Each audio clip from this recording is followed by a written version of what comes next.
السلام علیکم ورحمۃ اللہ وبرکاتہ۔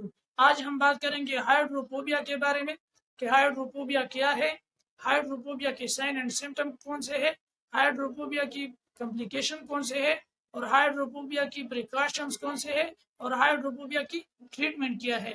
تو آپ سے یہی عرض ہے کہ آپ اس ویڈیو کو اینڈ تک دیکھیں تاکہ آپ کو بھی یہ انفارمیٹیو ویڈیو کی سمجھ آ جائے اور آپ کو بھی مفید انفارمیشن حاصل ہو جائے۔ تو ہائیڈروفوبیا ایک شدید قسم کی وائرل انفیکشن ہے جو سینٹرل نروس سسٹم کو متاثر کرتی ہے۔ اس مرض میں مریض پانی سے ڈرتا ہے اور مریض کو جھٹکے پڑتے ہیں۔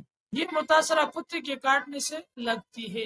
کازیٹیو آرگینزم مطلب یہ کہ یہ بیماری کن وائرس سے پھیلتی ہے یا کون سی ایسی چیز ہے جو کہ اس بیماری کو پھیلاتی ہے، تو وہ ہے ریپٹو وائرس۔ انکیوبیشن پیریڈ کی اگر بات کریں تو یہ 10 دن سے لے کر 1 سال تک اس کا پیریڈ ہوتا ہے۔ سائن اینڈ سمٹم کی اگر بات کریں تو مریض کو کاٹی گئی جگہ پر سن ہونے کا احساس ہوتا ہے، مریض کو تیز بخار ہوتا ہے، مریض کو کاٹی گئی جگہ پر انفلیمیشن اور درد محسوس ہوتا ہے، مریض کو وہم اور فریب نظر ہوتا ہے، مریض میں پانی سے خوف پیدا ہوتا ہے، مریض پاگل جیسا ہوتا ہے اور وہ لوگوں کو کاٹنا شروع کر دیتے ہیں اور زمین پر تھوکنا شروع کر دیتے ہیں۔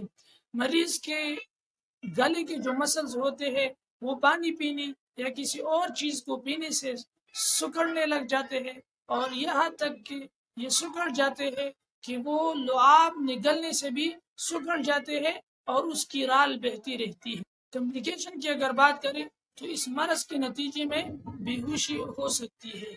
پریونشن کی اگر بات کریں تو مریض کو اینٹی ریبیز یعنی ویروریپ جو انجیکشن ہے وہ لگانا چاہیے پہلے دن پر، پھر تیسرے دن، پھر 7ویں دن، پھر 14ویں دن اور اسی طرح پھر 28ویں دن کو مریض کو یہی انجیکشن لگانا چاہیے۔